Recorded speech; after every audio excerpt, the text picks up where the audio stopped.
बिस्मिल्लाहिर्रहमानिर्रहीम अस्सलाम वालेकुम। आज हम मैथमेटिक्स फर्स्ट ईयर की बुक में से जो चैप्टर नंबर 3 है जिसका नाम है मैट्रिसेस एंड डिटर्मिनेंट्स, इसके एमसीक्यूज जो हैं, मल्टीपल चॉइस क्वेश्चंस जो हैं, उनको समझेंगे। तो इसका जो सबसे पहले इंट्रोडक्शन है उसमें से जो एमसीक्यूज बनाए गए हैं जो बोर्ड पेपर्स में पूछे जाते हैं वो कुछ इस तरह हैं। मसलन ये हमारे पास एक मैट्रिक्स गिवन है और इस मैट्रिक्स को वो कह रहे हैं कि बताएं ये कौन सा मैट्रिक्स है, इसका नाम क्या है इस मैट्रिक्स का। तो अगर इस मैट्रिक्स को अगर हम देखें तो इसके जो डायगोनल वाले एलिमेंट्स हैं ये दोनों सेम है, ऊपर भी 10 लिखा हुआ है, नीचे भी 10 लिखा हुआ है। और जो नॉन डायगोनल एलिमेंट्स हैं यानी कि जो इसके अलावा है, जैसा कि ये वाला जीरो और ये वाला जीरो, यानी कि डायगोनल के अलावा बाकी एलिमेंट्स जीरो हैं और डायगोनल वाले एलिमेंट्स सेम हैं। तो ऐसे जो एलिमेंट्स होते हैं या जो सेम हो डायगोनल वाले एलिमेंट्स, तो उनको हम कहते हैं स्केलर मैट्रिक्स। तो ये आपने याद रखना है कि स्केलर मैट्रिक्स कौन सा होता है जिसके डायगोनल एलिमेंट सेम हो और वो वन भी नहीं होना चाहिए। अगर ऊपर भी वन लिखा हो और इस जगह पर भी वन लिखा हो तो वो आइडेंटिटी मैट्रिक्स या उसको यूनिट मैट्रिक्स कहते हैं, वो कहलाता है। लेकिन अगर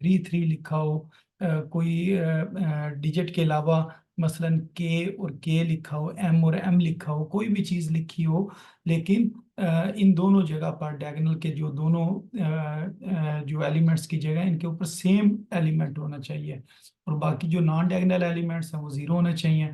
तो उसको हम क्या कहते हैं, स्केलर मैट्रिक्स कहते हैं। अगर इसके डायगोनल एलिमेंट्स वन वन हो और बाकी एलिमेंट्स जीरो जीरो हो उसको आइडेंटिटी मैट्रिक्स कहते हैं। और उसके अलावा नल मैट्रिक्स में तमाम के तमाम एलिमेंट्स जीरो होते हैं। और जो डायगोनल एलिमेंट्स हैं इसके अंदर क्या होता है, जो डायगोनल वाले ये एलिमेंट्स हैं ये नॉन जीरो एलिमेंट्स होते हैं और सेम नहीं होते हैं, यानी कि मुख्तलिफ हो सकते हैं। मसला इधर 2 लिखा होगा, इधर 5 लिखा होगा, तो इनमें से कोई एक चीज जीरो भी हो सकती है। मसला नीचे जीरो लिखा हो और ऊपर 5 लिखा हो, तो कम से कम एक नॉन जीरो एलिमेंट डायगोनल के अंदर होना चाहिए। अगर दोनों नॉन जीरो हों तो वो बहुत अच्छी बात है, लेकिन अगर कम से कम एक जीरो हो एक नॉन जीरो हो फिर भी वो डायगोनल एलिमेंट कहलाता है या डायगोनल मैट्रिक्स कहलाता है। अच्छा, अब उससे जो अगला क्वेश्चन है, ये लिखा हुआ है x-3 और ये 1 -5 -4 और इक्वल के आगे लिखा हुआ है 2 1 -5 और -4। अब वो कह रहे हैं कि बताएं x की वैल्यू किसके बराबर होगी। तो ये जो x-3 है, आपने कहना है ये किसके बराबर है, 2 के बराबर है, क्योंकि ये जो मैट्रिक्स है इसकी लेफ्ट साइड पर ऊपर वाले ये वाला एलिमेंट्स हैं और इस मैट्रिक्स के लेफ्ट साइड के ऊपर ये वाला एलिमेंट लिखा हुआ है। तो इसका मतलब ये हुआ कि x-3 ये किसके बराबर है जी, 2 के बराबर है।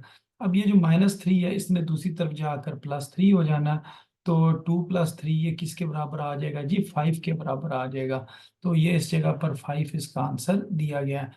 अच्छा, अब अगर इसके बाद इससे जो नेक्स्ट क्वेश्चन है उसको अगर हम देखें तो उसके अंदर वो ये कह रहे हैं, if A is a matrix, अगर हमारे पास एक मैट्रिक्स ए है और उसका ऑर्डर है 4 × 3, तो फिर ये आपने ये बताना है then number of elements in each column of A, यानी कि फिर ए के हर कॉलम में कितने एलिमेंट्स होंगे।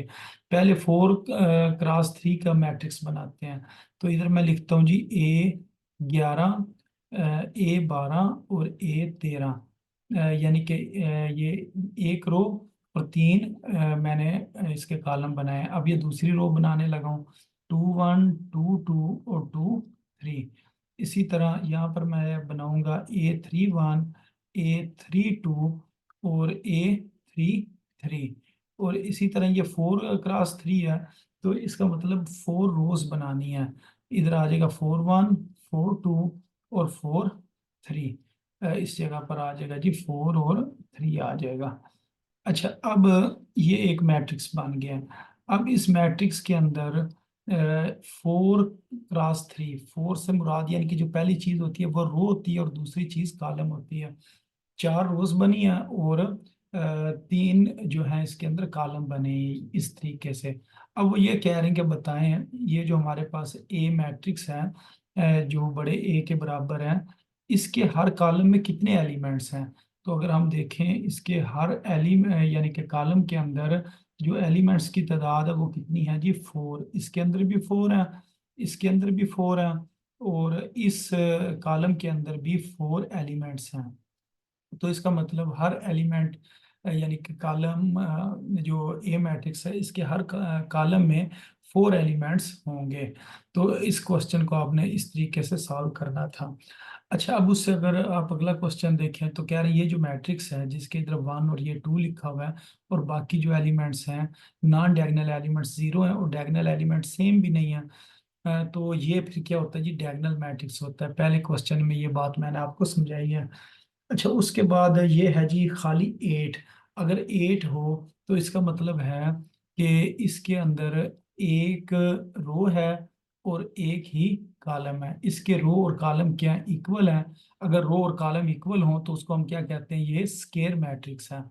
अच्छा, उससे अगला क्वेश्चन देखते हैं। ये 7 लिखा हुआ है, इधर 7 लिखा हुआ है, डायगोनल एलिमेंट सेम है और 1 के अलावा है।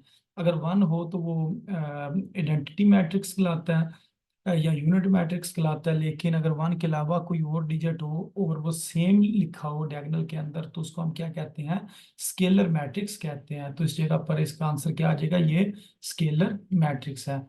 अच्छा, उससे जो नेक्स्ट क्वेश्चन है उसके इधर लिखा हुआ है 1 और इधर भी लिखा हुआ है 1। तो डायगोनल एलिमेंट्स 1 1 है और नॉन डायगोनल एलिमेंट 0 है। तो ऐसे जो मैट्रिक्स है उसका नाम क्या होता है, आइडेंटिटी मैट्रिक्स होता है। तो इधर इन्होंने डायगोनल मैट्रिक्स वाला निशान लगाया हुआ है, लेकिन ये गलत है। इसका जवाब क्या है, आइडेंटिटी मैट्रिक्स है। अच्छा, उसके बाद जो क्वेश्चन नंबर 8 है, क्वेश्चन नंबर 8 में वो ये कह रहे हैं कि अगर हमारे पास एक मैट्रिक्स हो, जैसा कि इस जगह पर ये बता रहे हैं कि एक मैट्रिक्स है, उसका जो ऑर्डर है वो 3 क्रॉस 4 है, यानी कि उसके अंदर 3 रोज हैं और 4 कॉलम है, यानी कि 3 क्रॉस 4। तो 3 रोज हैं इस तरह, और कॉलम कितने जी, 4 हैं, 1 2 3 और 4।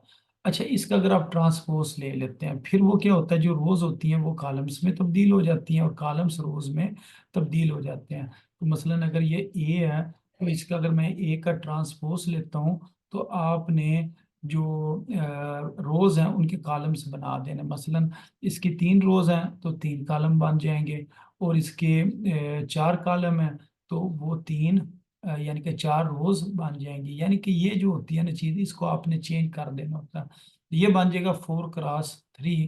तो इस तरह इसका ये आंसर आ जाएगा। अगर ये 3 क्रॉस 4 है तो इसका अगर हम ट्रांसपोज लेंगे तो वो 4 क्रॉस 3 के इक्वल आ जाएगा। इसी तरह एक और मैट्रिक्स है, वो 3 क्रॉस 2 है, अगर उसका ट्रांसपोज लेंगे वो 2 क्रॉस 3 आ जाएगा। यानी कि आपने उनकी जगह चेंज कर देनी होती है, 2 और ये 3 है, यानी कि 3 और 2 है, इसको आपने 2 और 3 लिख देना है, इनकी जगह चेंज कर देनी है। इसी तरह अगर ये वाला मैट्रिक्स है जो क्वेश्चन नंबर 10 में है, इसके अंदर कितनी रोज हैं, इसके अंदर 3 रोज हैं और कॉलम कितने हैं, 2 कॉलम है। तो इसका मतलब इसका जो ऑर्डर है वो 3 क्रॉस 2 है। अच्छा, अगर इसका हम ट्रांसपोज लेते हैं, यानी कि ए का क्या ले लेते हैं, ट्रांसपोज ले लेते हैं, तो ये जो 3 क्रॉस 2 है ये चेंज हो जाएगा 2 क्रॉस 3 के अंदर। तो यही चीज इस जगह पर लिखी हुई है, यानी कि 2 क्रॉस 3। अच्छा, उसके बाद जो क्वेश्चन नंबर 11 है उसके अंदर वो कह रहे हैं 3 क्रॉस 2 एक हमारे पास ए मैट्रिक्स है, तो बताएं ए ट्रांसपोज इंटू ए किसके बराबर होगा। तो इसको आप इस तरह समझ लें, इस जगह पर मैं इसको सॉल्व करता हूँ। मसलन पहले ए है, फिर ए का ट्रांसपोज है। तो ये जो ए मैट्रिक्स है इसका ऑर्डर है 3 क्रॉस 2, और जो ए ट्रांसपोज होगा उसका जो ऑर्डर है वो होगा 2 क्रॉस 3, यानी कि इसके हम जगह चेंज करेंगे। अब इधर एक बात समझने वाली है, वो ये है कि अगर इसके दरमियान वाली चीज सेम हो, मसलन इधर भी 2 लिखा हुआ है और इस जगह पर भी 2 लिखा हुआ है, तब ये मल्टीप्लिकेशन होती है। यानी कि पहले जो मैट्रिक्स है उसका कॉलम और दूसरे मैट्रिक्स की रो अगर सेम होगी, मल्टीप्लिकेशन होगी, और जो आंसर आएगा वो ये साइड वाला आएगा, यानी कि ये जो साइड के ऊपर लिखा हुआ है ना, ये इसका आंसर आएगा, यानी कि 3 क्रॉस 3 आएगा। मल्टीप्लिकेशन के बाद जो नया मैट्रिक्स बनेगा उसका जो ऑर्डर होगा वो होगा 3 क्रॉस 3। तो इसने इस तरीके से सॉल्व होना था। अच्छा, अब इधर इन्होंने लिखा हुआ है जी यानी कि ये जो क्वेश्चन है इसका जवाब उन्होंने 2x2 बताया हुआ है। तो इसके अंदर हमने गलती ये की है कि हमने पहले ए का ट्रांसपोज लिखना था, फिर ए लिखना था। मसलन अगर इसको मैं दोबारा अगर सॉल्व करूं तो इसको किस तरीके से सॉल्व करेंगे। मसलन इस जगह पर मैं पहले लिखता हूँ ए ट्रांसपोज। ए ट्रांसपोज की क्या वैल्यू है? ए ट्रांसपोज वो बराबर होगा, हमारे पास ये 2x3 है, वो 3x2 को हम चेंज कर देंगे 2x3 में। ये किसकी वैल्यू है जी? ये ए ट्रांसपोज की वैल्यू है। अच्छा, अब उसके बाद हमने ए की वैल्यू पुट करनी है, तो ए की वैल्यू क्या होगी जी? 3x2। अब इनकी ये दरमियान वाली टर्म सेम है। अब इसका जो आंसर आएगा वो ये साइड वाला आएगा कि 2x2। तो अगर हम ये देखें, इसको हम यूँ लिख सकते हैं, जो अब हमारे पास नया मैट्रिक्स बनेगा, तो नया मैट्रिक्स किसके बराबर होगा जी? 2x2 के बराबर होगा। तो इधर भी यही लिखा हुआ है, 2x2। अच्छा, अब उसके बाद इससे जो नेक्स्ट क्वेश्चन है, क्वेश्चन नंबर 12, उसके अंदर कह रहे हैं अगर हमारे पास कोई मैट्रिक्स हो और उसके तमाम एलिमेंट्स क्या हों? जीरो हों, तो ऐसे मैट्रिक्स को हम क्या कहते हैं? ऐसे मैट्रिक्स का नाम होता है नल मैट्रिक्स। अच्छा, उसके बाद क्वेश्चन नंबर 13 है। क्वेश्चन नंबर 13 ने भी क्वेश्चन नंबर 11 की तरह ही सॉल्व होना है। तो वो कह रहे हैं आपके पास एक मैट्रिक्स है और उसका आर्डर कितना है? 3x4 है। मसलन हमारे पास एक मैट्रिक्स है, उसका आर्डर है 3x4। अब उसका ट्रांसपोज से आपने मल्टीप्लाई करना है, तो इसका जो ट्रांसपोज होगा वो होगा 4x3।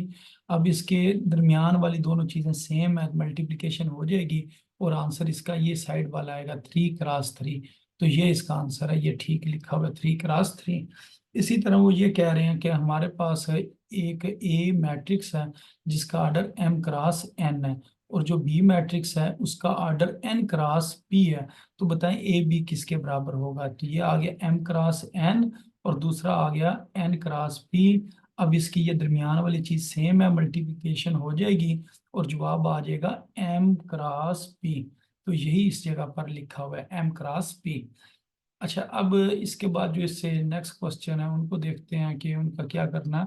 तो अब वो ये कह रहे हैं अगर हमारे पास एक नॉन सिंगुलर मैट्रिक्स ए है तो बताएं ए एक्स बराबर बी हो तो एक्स किसके बराबर होता है? वो हमें पता है, इसको हमने ना प्री मल्टीप्लाई करना होता है ए इनवर्स से। मसलन ये अगर लिखा ना ए एक्स बराबर बी के है, तो हमने दोनों तरफ के शुरू में यानी कि प्री मल्टीप्लाई करना ए इनवर्स से, इस साइड पर भी और इस साइड पर भी। ये बन जाएगा ए एक्स और इधर आ जाएगा बी। अब ए इनवर्स ए ये आई के बराबर होता है, और जब हम इसको आई के बराबर लिख लेते हैं तो ये 1 हो जाता है। तो इसका मतलब ये है, ये तो चीज होगी 1, या I X is equal to A inverse B. जब आई ने एक्स से मल्टीप्लाई होना तो एक्स आ जाएगी, x is equal to A inverse B. तो ये इसका आंसर है। इसका आंसर आ जाएगा जी ए इनवर्स बी के बराबर आ जाएगा। अच्छा, अब उसके बाद वो ये कह रहे हैं कि अगर ये सिंगुलर मैट्रिक्स है, सिंगुलर मैट्रिक्स है यानी कि इसका जो डिटर्मिनेंट है वो आपने जीरो के बराबर लेकर आना है। अगर ये सिंगुलर है यानी कि इसका डिटर्मिनेंट जीरो के बराबर है, तो फिर बताएं लैम्डा किसके बराबर होगा? सबसे पहले ये लाइनें हम सीधी करेंगे, अब इसको हम इसके साथ मल्टीप्लाई करेंगे, ये बन जाएगा 2 लैम्डा। फिर हमने माइनस फार्मूले का लिखना है, 3 को हमने 4 से मल्टीप्लाई करना है, 3 को जब 4 से मल्टीप्लाई करेंगे ये बन जाएगा 12। इसको बराबर रखेंगे जीरो की क्योंकि ये सिंगुलर मैट्रिक्स है। अब ये 2 लैम्डा इज इक्वल टू 12 और lambda is equal to 12 divided by 2, तो यहाँ से लैम्डा का आंसर कितना आ जाएगा? 6 आ जाएगा। तो यहाँ पर भी 6 ही लिखा हुआ है। अच्छा, उसके बाद जो क्वेश्चन नंबर 17 है इसको देखते हैं कि इसके अंदर क्या करना है। वो कह रहे हैं हमारे पास एक मैट्रिक्स है जो कि छोटा ए आई और जे के बराबर है, यानी कि A11 A12 A13 इस तरह। तो वो कहते हैं कि बताएं कि ए आई जे जीरो के बराबर है अगर आई ग्रेटर देन जे हो। तो इसका मतलब ये है कि मसलन स्क्वायर मैट्रिक्स है, तो मैं इधर लिख लेता हूँ A11 A12 और फिर A21 और A22 लिख लिया। इसका मतलब है पहली रो पहला कॉलम, पहली रो दूसरा कॉलम, दूसरी रो पहला कॉलम, दूसरी रो दूसरा कॉलम। अच्छा, इसके अंदर अब हमने ये देखना है आई ग्रेटर देन जे होना चाहिए। तो आई ग्रेटर देन जे है तो इसका मतलब ये वाली चीज की बात कर रहे हैं। वो कहते हैं ये क्या हो? जीरो के बराबर हो, जब आई ग्रेटर देन जे हो, तो इसको हम क्या कहते हैं जी, ये चीज जीरो के बराबर हो तो ये ऊपर कुछ कोई भी नंबर लिखा होगा, मसलन यहाँ पर 4 लिखा हुआ है, 5 लिखा हुआ है, 6 लिखा हुआ है, इधर 0 लिखा हुआ है, तो इसको हम लोअर ट्राइंगल कहते हैं। ये मैंने 2x2 में लिया ना, अगर हम इसको लेते हैं ना 3x3 में, तो इसकी बहुत अच्छी आपको समझ आनी थी। मसलन इसको मैं 3x3 में लेता हूँ, इस तरह इसको मैं लिखता हूँ A11, A12, A13, फिर इसी तरह A21, A22 और A23, इसी तरह A31, A32 और A33। अब आई जो है वो ग्रेटर देन जे, यानी कि ये वाली जगह, ये वाली जगह और ये वाली जगह, ये वाली तीन एलिमेंट्स इसके जीरो हो जाएंगे। जब ये तीन एलिमेंट्स इसके जीरो हो जाएंगे तो इस जगह पर हम यूं एक ट्राई एंगल बना सकते हैं, यानी कि ये वाली ट्राई एंगल अब किधर बन रही है, नीचे बन रही है, तो इस वजह से हम कहते हैं ये लोअर ट्राई एंगल है। तो इस तरह ये लोअर ट्राई एंगल बनती है।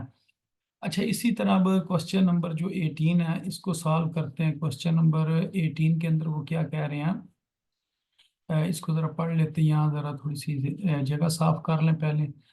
क्वेश्चन नंबर 18 के अंदर वो ये कह रहे हैं, अगर हमारे पास एक स्केयर मैट्रिक्स है जिसका आर्डर 2x2 है, तो फिर के ए का जो माड है वो किसके बराबर होगा। तो इसको आपने इस तरह सॉल्व करना है। मसलन अगर हम लिखें हमारे पास एक ए मैट्रिक्स है और इसका आर्डर 2x2 है, तो इसका मतलब ये A11, A12, इसी तरह A21 और A22। अच्छा, अगर इसको मैं के से मल्टीप्लाई कर दूं, इधर भी के लिखूंगा, इधर तमाम एलिमेंट्स के साथ मैं के लिख दूंगा। जिस टाइम हम इसका मार लेंगे, मसलन यहाँ पर इस तरह करके लिखेंगे, तो यहाँ मैं मार ले लेता हूँ। अब जब मार लेंगे तो फिर हर कॉलम या हर रो में से आप के कॉमन निकाल सकते हो।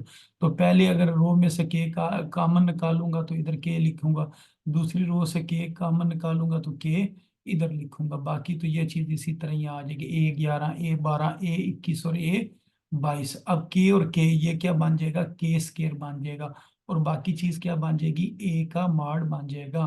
तो अगर ये होता ना आर्डर 3x3, तो इधर के क्यूब आना था। अगर ये आर्डर होता 4x4, तो के की पावर 4 आनी थी। उसकी वजह ये है कि जब हर रो में से कॉमन निकाला जाएगा के को, तो जितनी रोज होंगी उतने के की पावर आ जाएगी। तो इसने इस तरीके से सॉल्व होना है। अच्छा, उसके बाद वो कह रहे हैं ए मैट्रिक्स गिवन है, इसका आपने डिटर्मिनेंट फाइंड करना है। तो इसका डिटर्मिनेंट भी फाइंड बड़े आराम से किया जा सकता है। मसलन आपने 5 को मल्टीप्लाई करना है 4 के साथ, 5 मल्टीप्लाई हो जाएगा 4 के साथ, फिर माइनस लिखेंगे, फिर 3 को मल्टीप्लाई कर देंगे 2 के साथ। पहले इस तरह मल्टीप्लाई करना, फिर माइनस लिखना, फिर इस तरह मल्टीप्लाई करना। फिर इसका हम देखते हैं आंसर किसके बराबर आता है। ये आ गया 20, और 3 में से 2 को माइनस किया, ये कितना आ गया 6। तो 20 में से 6 निकालेंगे तो कितना आ जाएगा 14। तो ये इसका आंसर है जी 14। इसी तरह इससे नेक्स्ट क्वेश्चन को अगर हम सॉल्व करें, के को के से मल्टीप्लाई करेंगे तो क्या बन जाएगा, के स्केयर, फिर लिखेंगे -4 को 4 से मल्टीप्लाई करेंगे 16। ये किसके बराबर है जी, 0 के बराबर है। तो के स्केयर इज इक्वल टू 16। अगर आप इसके ऊपर हम स्केयर रूट ले लें तो 16 का स्केयर रूट किसके बराबर होता है जी, +-4 के। तो के किसके बराबर आ गया, +-4 के बराबर आ गया। तो ये इसका आंसर ये ठीक लिखा हुआ। इसी तरह ये वाले जो क्वेश्चंस हैं इन्होंने सॉल्व होना है। तो अब इससे जो नेक्स्ट क्वेश्चन है उसे देखते हैं, क्वेश्चन नंबर 21। क्वेश्चन नंबर 21 में भी आपने इन दोनों टर्म्स को मल्टीप्लाई करना है, ये बन जाएगा 2λ, फिर लिखेंगे माइनस, और 1/4 टाइम्स कितना होता है जी, 4 के बराबर होता है। ये सिंगुलर है, इसको 0 के बराबर रखें। 2λ is equal to 4, lambda is equal to 4/2। यहाँ से लैम्डा का कितना आंसर आ जाएगा जी, 2 आंसर आ जाएगा। तो इस जगह पर 2 ही लिखा हुआ है। उससे नेक्स्ट क्वेश्चन को अगर हम सॉल्व करें तो -1 ने -1 से मल्टीप्लाई होना है, तो -1 ही आ गया, फिर माइनस फार्मूले का, और इन दोनों को मल्टीप्लाई करते हैं, ये क्या आ जाएगा 3x। इसको 0 के बराबर रखेंगे तो -3x इज इक्वल टू 1, और x is equal to 1 divided by -3। अब माइनस बेशक आप दरमियान में लिखें, ऊपर लिखें, नीचे लिखें, तो ये इसका आंसर ठीक है। अच्छा, उसके बाद जो इससे नेक्स्ट क्वेश्चन है वो ये है कि inverse of square matrix A does not exist if A is singular. अगर ए सिंगुलर आ जाए यानी कि ए का जो डिटर्मिनेंट है वो जीरो के बराबर आ जाए तो फिर उसका इनवर्स जो है ए का इनवर्स यानी कि ए इनवर्स जो है वो एग्जिस्ट नहीं करता है, तो फिर हम कहते हैं वो क्या हो जाता है जी, अनडिफाइन हो जाता है। तो ए इनवर्स उस टाइम एग्जिस्ट नहीं करेगा जब ए का मॉड किसके बराबर आ जाए, जीरो की, क्योंकि ए इनवर्स बराबर होता है A divided by one divided by A का mod into adjoint of A. जब यही चीज जीरो आ गई तो किसी चीज के नीचे जीरो आ जाए तो वो अनडिफाइन हो जाता है। तो इसका मतलब ये है कि ये एग्जिस्ट नहीं करता अगर ए क्या हो, सिंगुलर हो। तो उससे अगला क्वेश्चन है, if A is non singular तो फिर ए और ए इनवर्स किसके बराबर होता है, ये आई के बराबर होता है। ये अक्सर क्लासेस में आप पढ़ते हो कि ए और ए इनवर्स ये किसके बराबर होता है जी, वन के बराबर होता है। और अगर मैट्रिक्स हो तो उसके अंदर वन की जगह हम क्या लिख देते हैं, आई लिख देते हैं। फिर इनवर्स ऑफ स्केयर मैट्रिक्स, अगर हमारे पास कोई स्केयर मैट्रिक्स है तो उसका इनवर्स जो है वो कब एग्जिस्ट करेगा, जब ए मॉड का जवाब क्या आएगा, नॉन जीरो आएगा। अगर कोई चीज नॉन जीरो आती है, ए का मॉड या डिटर्मिनेंट नॉन जीरो आता है तो उसको हम क्या कहते हैं, ये नॉन सिंगुलर मैट्रिक्स है। अगर ए नॉन सिंगुलर मैट्रिक्स होगा तब ए का जो इनवर्स है वो एग्जिस्ट करेगा। इसी तरह universe, the inverse of unit matrix, unit matrix का इनवर्स क्या होता है जी, यूनिट ही होता है। यानी कि अगर आपके पास एक मैट्रिक्स है, मसलन ये एक मैट्रिक्स है, यूनिट मैट्रिक्स है 1 0 0 1, अगर आप इसका इनवर्स निकालते हैं तो इसका इनवर्स लेना तो पहले हमें पता 1 डिवाइडेड बाय ए का मॉड और जॉइंट ऑफ ए। तो ए इनवर्स किसके बराबर आ जाएगा, 1 डिवाइडेड बाय 1 को 1 से मल्टीप्लाई करेंगे 1 माइनस जीरो, 1 माइनस जीरो किसके बराबर होता है, 1 के। अब आपने जॉइंट में क्या करना होता है, इनकी जगह चेंज करनी होती है, जगह चेंज करेंगे यही आएगा। और इन दोनों के साइन चेंज करने हैं तो वो साइन भी चेंज होकर यही चीज आ जाएगी, यानी कि ए इनवर्स वो दोबारा किसके बराबर आ जाएगा, 1 0 0 1, वो दोबारा उसी चीज के बराबर आ गया, यानी कि यूनिट मैट्रिक्स के बराबर आ गया। तो इसका मतलब उसका आंसर यूनिट ही होता है। अच्छा, अब आपने एडजॉइंट लेना है। एडजॉइंट में क्या करते हैं, इन दो की आपने जगह चेंज करनी होती है, इन दो की आपने जगह चेंज करनी है। और इन दो एलिमेंट्स की आपने अलामत चेंज करनी है, यानी कि जो साइन है वो चेंज करने हैं।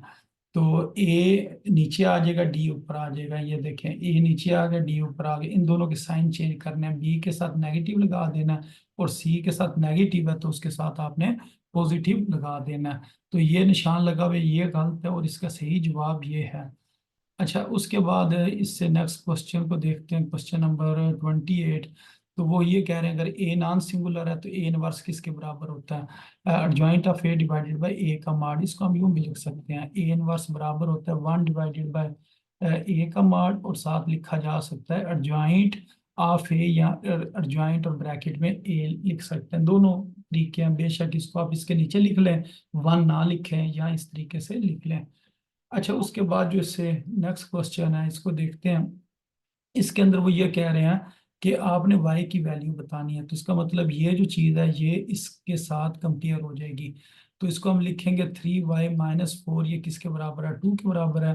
3y बराबर आ गया 2, -4 इधर आकर +4, 3y इज इक्वल टू 6 और y इज इक्वल टू 6/3। यहाँ से y किसके बराबर आ गया जी, 2 के बराबर आ गया, तो ये इसका आंसर आ जाएगा। तो उसके बाद ये है कि ए का एडिटिव इनवर्स किसके बराबर होता है, तो वो हमें पता है ए का एडिटिव इनवर्स क्या होगा, माइनस है। उसकी वजह ये है ए प्लस, अब इसका एडिटिव इनवर्स हमने लिखना है -a। अगर इन दोनों को ऐड करेंगे तो एडिटिव इनवर्स का जवाब कितना होता है जी, 0 होता है। अगर दोनों को ऐड करें, किसी मैट्रिक्स को और उसके इनवर्स को ऐड करें तो उसका आंसर 0 के बराबर होना चाहिए। तो ए है तो इसका एडिटिव इनवर्स -a होगा। इसी तरह ये लिखा हुआ है ए ट्रांसपोज का फिर ट्रांसपोज लें, अगर 2 बार हम ट्रांसपोज लें तो वो दोबारा ए के बराबर आ जाता है, ये बात आपने याद रखनी है। अच्छा, उसके बाद जो इससे नेक्स्ट क्वेश्चन है वो ये है, वो कह रहे हैं M13 किसके बराबर है।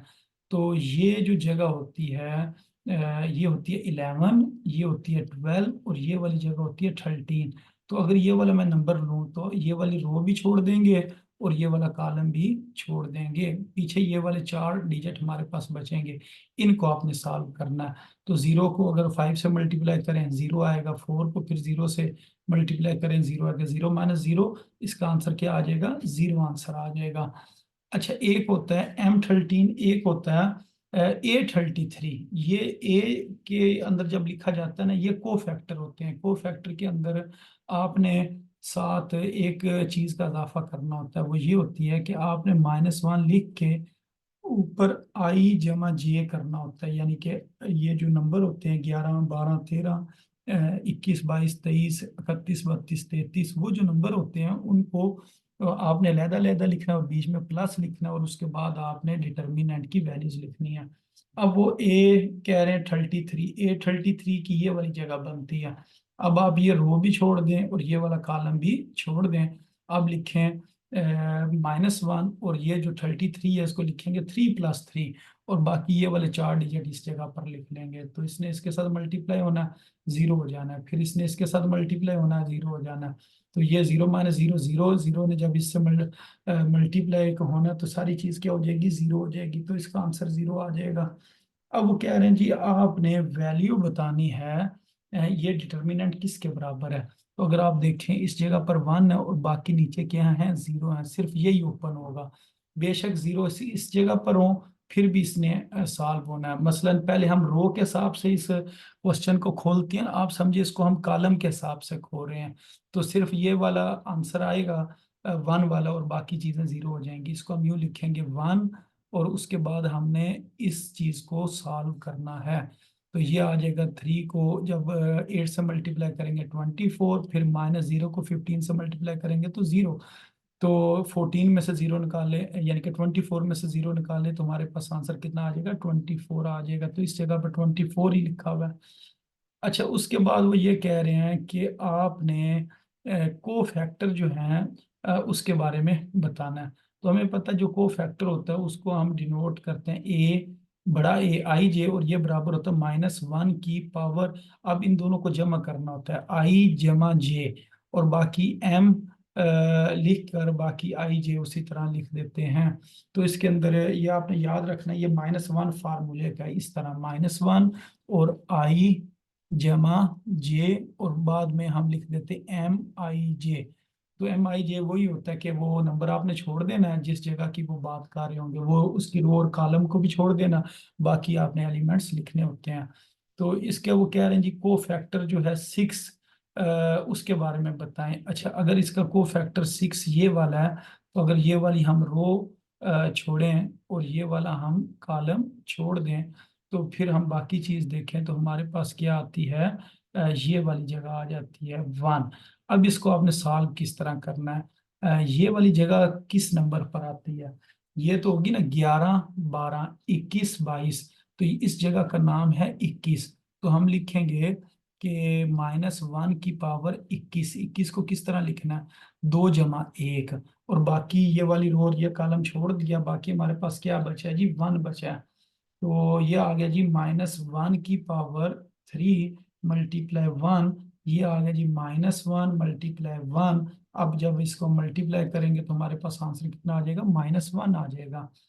उसके बाद वो कह रहे हैं A33 किसके बराबर है। तो ये हमें पता है, ये वाली जो जगह ना A33 है। तो अब ये रो और ये वाला अगर हम कॉलम छोड़ें, ये रो और ये वाला कॉलम छोड़ दें, पीछे हमारे पास ये चीज बच जाती है।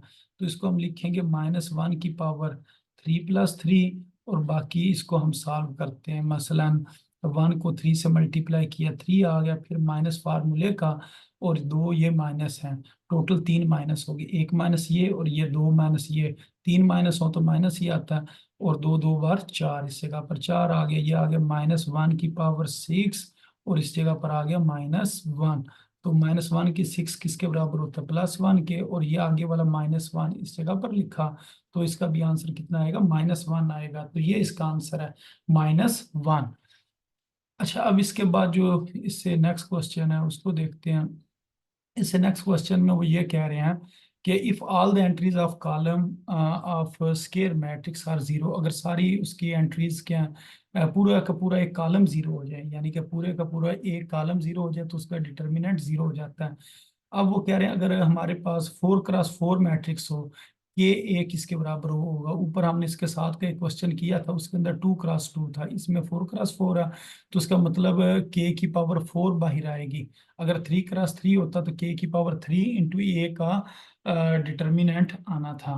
तो इधर 4x4 है, इस वजह से k की पावर 4 आएगी। अब ये लिखा हुआ है ए बी का ट्रांसपोज, ये आपको पता होना चाहिए। अगर ए बी का ट्रांसपोज लिखा हो तो ये उल्टा खुलता है, यानी कि जो चीज़ बाद में होती है उसे पहले लिखते हैं और उसके ऊपर ट्रांसपोज, और जो पहले होती है उसको बाद में लिखते हैं। इसी तरह इनवर्स में भी यही होता है, ए बी का इनवर्स हो तो बी का इनवर्स ए का इनवर्स, इस तरह ए बी का ट्रांसपोज बराबर होता है बी का ट्रांसपोज ए का ट्रांसपोज। अच्छा, अब उसके बाद क्वेश्चन नंबर 41 है। इसके अंदर कह रहे हैं अगर दो रोज जो हैं वो क्या हो जाए, इडेंटिकल हो जाए, यानी कि सेम हो जाए, तो फिर भी उसका डिटर्मिनेंट जो है वो किसके बराबर हो जाता है जी, ये जीरो के बराबर हो जाता है, यानी कि पूरे का पूरा जवाब भी उसका जीरो के बराबर आ जाता है। अच्छा, अब इसके बाद इससे जो नेक्स्ट क्वेश्चन है उसे देखते हैं। ए बी अगर एग्जिस्ट करेगा तो ए बी का इनवर्स किसके बराबर होता है जी, बी इनवर्स ए इनवर्स। अभी थोड़ी देर पहले मैंने आपको बताया, तो ये पेज नंबर 114 के ऊपर भी ये बात लिखी हुई है। अगर दो बार इनवर्स लिखा हो, मसलन ए इनवर्स और इसका दोबारा इनवर्स लिखा हो, दो बार इनवर्स लिखा हो तो वो खत्म हो जाता है, ए के बराबर जवाब आता है। ये किताब के सफ़ा नंबर 114 के ऊपर ये बात बताई हुई है। तो 3x3 अगर आपके पास मैट्रिक्स है, तो अब इधर के की पावर कितनी आ जाएगी, 3 आ जाएगी। ऊपर हमने पावर 2 वाला भी किया और पावर 4 वाला भी किया। अगर अब ये 3x3 है तो के की पावर 3 आ जाएगी। अब ये ए बी का इनवर्स ये किसके बराबर होगा, बी का इनवर्स ए का इनवर्स होगा, ये थोड़ी देर पहले हमने किया। अच्छा, उसके बाद ये लिखा है ए का ट्रांसपोज माइनस ए के बराबर हो, तो वो क्या होता है, स्क्यू सिमेट्रिक होता है। ये आपने ना कंडीशंस याद रखनी होती हैं, ये 9th क्लास में भी है कि अगर ए बी का ए का ट्रांसपोज वो किसके बराबर आ जाए, माइनस ए के बराबर आ जाए तो वो स्क्यू सिमेट्रिक। अगर ए का ट्रांसपोज ए के बराबर आ जाए तो वो सिमेट्रिक होता है। तो अगर माइनस आएगा तो स्क्यू आपने साथ लिखना है। तो कह रहे हैं square matrix A skew symmetric अगर उसका आंसर कितना आए, माइनस ए के बराबर आ जाए।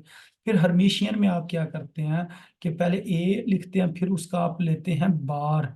तो बार क्या करता है, जो अयोटा का साइन होता है ना वो चेंज कर देता है। अगर प्लस अयोटा हो तो माइनस अयोटा कर देता है, माइनस हो तो प्लस अयोटा कर देता है। फिर आप उसका ट्रांसपोज लेते हैं, अगर वो चीज़ दोबारा ए के बराबर आ जाए तो हम क्या कहते हैं, वो हर्मिशियन है। और अगर उसका जवाब दोबारा माइनस ए के बराबर आए तो वो स्क्यू हर्मिशियन होता है, यानी कि पहले उसका बार लिया फिर आपने उसका ट्रांसपोज लिया। अगर तो जवाब आ जाए माइनस ए तो वो क्या हो जाएगा, स्क्यू हर्मिशियन। तो अगर प्लस ए के बराबर आए या खाली ए के बराबर आए तो वो हर्मिशियन होता है, और अगर माइनस ए के बराबर आए तो स्क्यू हर्मिशियन होता है। इसमें सिर्फ ये बार का फर्क होता है। अच्छा, अब ए का बार फिर उसका ट्रांसपोज, तो ये स्क्यू हर्मिशियन कब होगा, जब इसका आंसर कितना आएगा, माइनस ए के बराबर आएगा। तो अगर ए के बराबर आए तो हर्मिशियन, अगर माइनस ए के बराबर आए तो स्क्यू हर्मिशियन के बराबर होता है। अच्छा, उसके बाद ये क्वेश्चन है कि वो कह रहे हैं बताएं इसकी रैंक कितनी है। रैंक होता है नंबर ऑफ नॉन जीरो रोज। इसके अंदर भी एक नॉन जीरो एलिमेंट है, इसके अंदर भी एक नॉन जीरो एलिमेंट है। तो अगर ऐसी रोज जिसके अंदर कम से कम एक नॉन जीरो एलिमेंट हो तो वो आपने गिननी है, कितनी है, दो रोज हैं। तो अगर दो रोज हैं तो इसका जो रैंक है वो भी कितना होगा, दो होगा। अगर तीन नॉन जीरो रोज होती तो इसका रैंक तीन होना था, अगर एक नॉन जीरो रोज होती तो इसका रैंक एक होना था। अब उससे जो नेक्स्ट क्वेश्चन है इसके अंदर अगर हम देखें तो इसके अंदर एक ही रो है और वो उस रो के अंदर नॉन जीरो एलिमेंट्स भी हैं। तो नंबर ऑफ नॉन जीरो रोज कितनी है, एक है, इस वजह से इसका जो रैंक है वो एक के बराबर है। अच्छा, उसके बाद ये पेज नंबर 52 यानी कि क्वेश्चन नंबर 22 है। कह रहे हैं अगर जीरो जीरो सोल्यूशन हो इन दो इक्वेशंस का तो फिर उसको हम क्या कहते हैं, उसको हम कहते हैं ट्रिवियल सोल्यूशन। ट्रिवियल सोल्यूशन ऐसा सोल्यूशन होता है जो बिल्कुल सिंपल होता है, कि जिसको हम ना जीरो के बराबर आसानी से रख के ना हमें जवाब का पता चल जाए। मसलन मैं कहूँ एक्स प्लस 5 जो है वो जीरो के बराबर है, तो मैं कहूँ जी एक्स का क्या वैल्यू, अब इसको मैंने जीरो के बराबर रखा है ना, तो यहाँ से अब मैं फौरन एक्स की वैल्यू बता सकता हूँ जी, वो -5 होगी। तो ऐसा सोल्यूशन जिसको आप जीरो के बराबर रखें और आपको उस वैल्यू का पता चल जाए, अननोन वैल्यू का, तो ऐसे सोल्यूशन को हम ट्रिवियल सोल्यूशन कहते हैं। ये आमतौर पर इसको जीरो के बराबर रखा जाता है। लेकिन अगर यूं होता G two square root X minus X की पावर 3 प्लस 5 बराबर है जीरो के। अब यहाँ से हमें पता नहीं चल रहा है कि इसका आंसर एक्स का क्या है, तो इसको हम कहते हैं नॉन ट्रिवियल सोल्यूशन, जिसके अंदर हम कोई सही तरीके से बता नहीं सकते हैं। तो कंसिस्टेंट भी यही होता है जो क्वेश्चन को सेटिस्फाई कर रहा हो, और इनकंसिस्टेंट यानी कि ऐसी वैल्यूज जो क्वेश्चन को सेटिस्फाई ना कर रही हो। तो ये जो इसकी डेफिनेशंस वगैरह हैं, तो ये आपको पेज नंबर 128 के ऊपर मिल जाएंगी। तो ये आपने याद रखना है कि ट्रिवियल सोल्यूशन के अंदर आपने क्या रखना होता है जी, 0 0 रखना होता है। तो अब ये जिस तरह ये उससे अगला क्वेश्चन है, इसके अंदर भी कह रहा है trivial solution of homogeneous linear equation is. तो इसमें से कौन सा ट्रिवियल सोल्यूशन है, तो हमें पता है हम 0 के बराबर ही रखते हैं। तो ये 0 0 0 ये इसका ट्रिवियल सोल्यूशन है। बाकी जो है वो नॉन ट्रिवियल है। क्यों? आपने 0 के अलावा कोई और चीज के बराबर उसको रखा हुआ है। तो 0 के बराबर रखा जाए तो वो ट्रिवियल सॉल्यूशन होता है। और ये जो बात है ये भी आपको पेज नंबर 131 के ऊपर मिल जाएगी। उस जगह पर इसकी डेफिनेशन लिखी हुई है, ये लिखा हुआ डेफिनेशन। तो ट्रिवियल सॉल्यूशन और नॉन ट्रिवियल सॉल्यूशन की डेफिनेशन उस जगह पर हैं, और साथ ये वाला पॉइंट भी उधर उन्होंने बताया हुआ है। तो उम्मीद है आपको ये जो यूनिट नंबर 3 था इसकी समझ आ गई होगी कि इसके एमसीक्यूज किस तरीके से सॉल्व करने हैं। तो अपनी दुआओं में याद रखें। अस्सलाम वालेकुम वरहमतुल्लाहि वबरकातुहू।